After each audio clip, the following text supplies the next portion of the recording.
안녕하세요. 에너지 브리핑 최보경입니다. 우리의 에너지 체계가 새로운 전환점을 맞고 있습니다.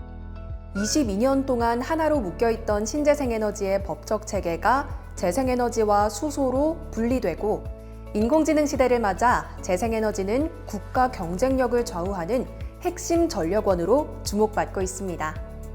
하지만 재생에너지 발전량이 빠르게 늘어날수록 새로운 과제도 나타나고 있는데요. 생산한 전력을 안정적으로 저장하고 필요한 곳까지 전달할 수 있는 ESS와 전력망의 역할이 더욱 중요해지고 있는 겁니다. 재생에너지 확대를 넘어 에너지의 생산과 저장, 그리고 전력망까지 지금 우리 에너지 산업에서 일어나고 있는 변화를 함께 살펴보겠습니다. 에너지 브리핑 지금 바로 시작합니다.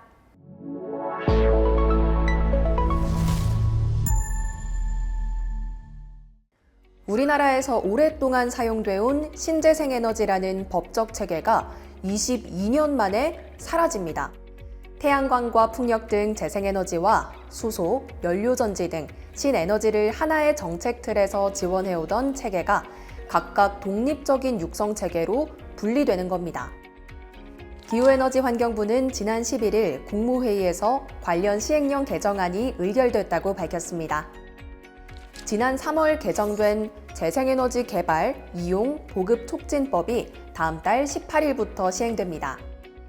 이에 따라 기존 법률과 시행령은 재생에너지 중심의 법체계로 바뀌고 수소와 연료전지 등 신에너지 관련 규정은 수소 경제 육성 및 수소 안전 관리에 관한 법률 체계로 옮겨가게 됩니다. 2004년 신에너지와 재생에너지를 함께 규율하는 법체계가 만들어진 이후 22년 만의 변화입니다. 그동안 태양광과 풍력처럼 자연적으로 재생되는 에너지뿐 아니라 화석연료를 활용해 만든 수소를 사용하는 연료전지 등도 같은 지원체계에 포함되어 있었습니다. 대표적인 제도가 신재생에너지 공급 의무화 RPS 제도입니다.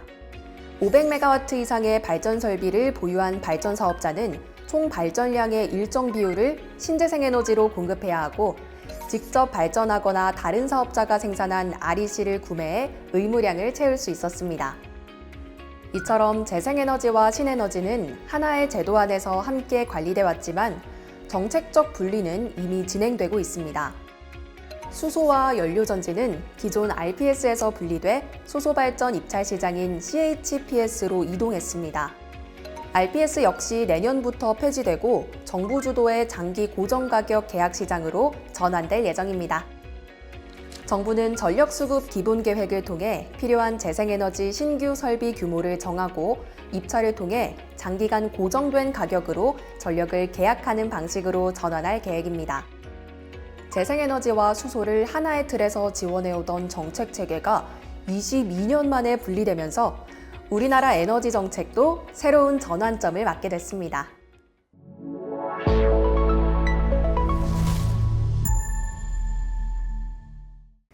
인공지능 시대를 맞아 재생에너지와 함께 ESS의 중요성이 커지고 있습니다.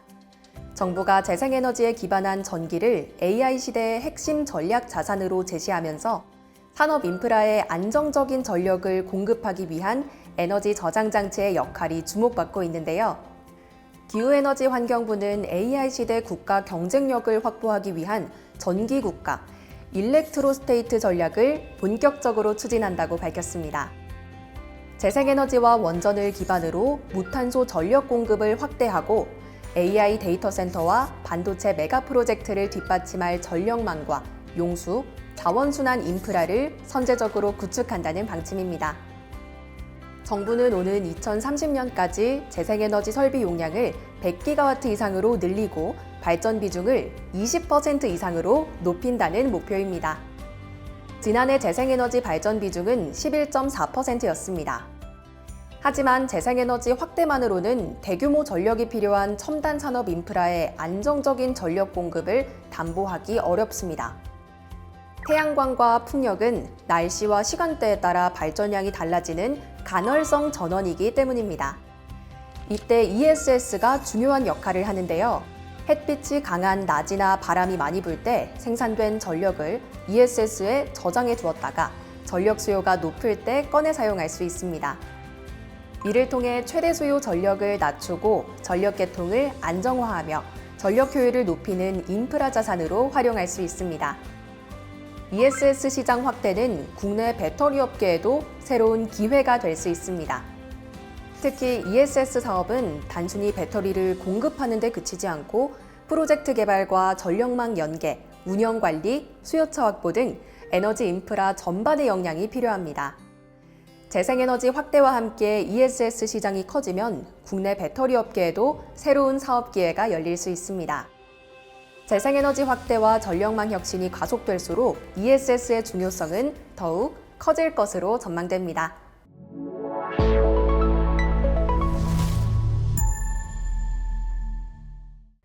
재생에너지가 빠르게 확대되는 가운데 세계 곳곳에서는 새로운 문제가 나타나고 있습니다. 바로 전력망의 수용 한계로 발전 설비의 가동을 멈추는 출력 제어 현상입니다. 글로벌 이코노믹이 로이터를 인용해 보도한 내용에 따르면 태양광과 풍력 설비가 늘어나는 속도를 송전선로 건설이 따라가지 못하면서 막대한 양의 청정 전력이 버려지고 있습니다. 특히 중국의 상황이 두드러지는데요. 중국은 올해 상반기 풍력과 태양광으로 생산한 청정 전력 가운데 360테라와트시를 전력망이 수용하지 못하고 버린 것으로 나타났습니다. 이는 같은 기간 중국의 전력 수요 증가분인 258테라와트시보다도 많은 규모입니다. 지난해 같은 기간과 비교하면 버려진 청정 전력량은 49% 증가했습니다. 다만 중국 정부의 공식 통계와 민간 분석기관의 추정에는 차이가 있습니다.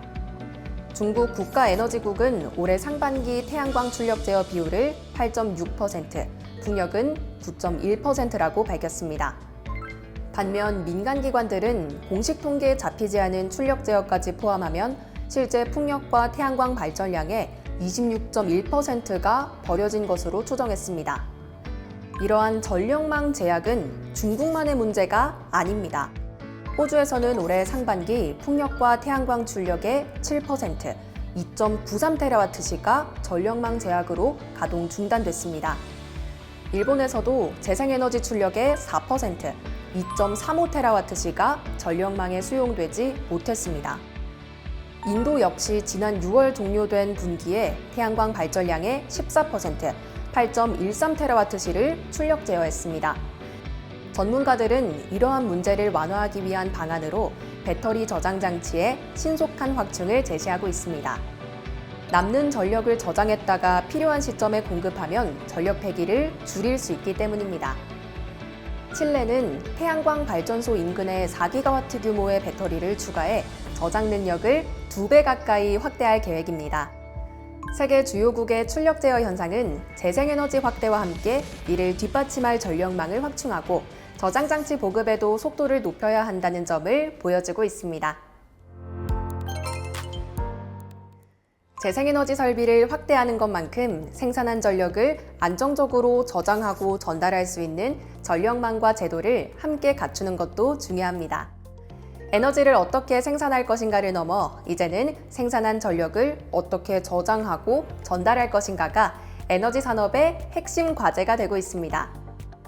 전력망과 제도의 대전환이 뒷받침될 때 비로소 AI 시대의 첨단 산업과 지속 가능한 에너지 안보를 굳건히 지켜낼 수 있을 것입니다. 지금까지 에너지 브리핑 최보경이었습니다. 다음 브리핑에서 또 만나요.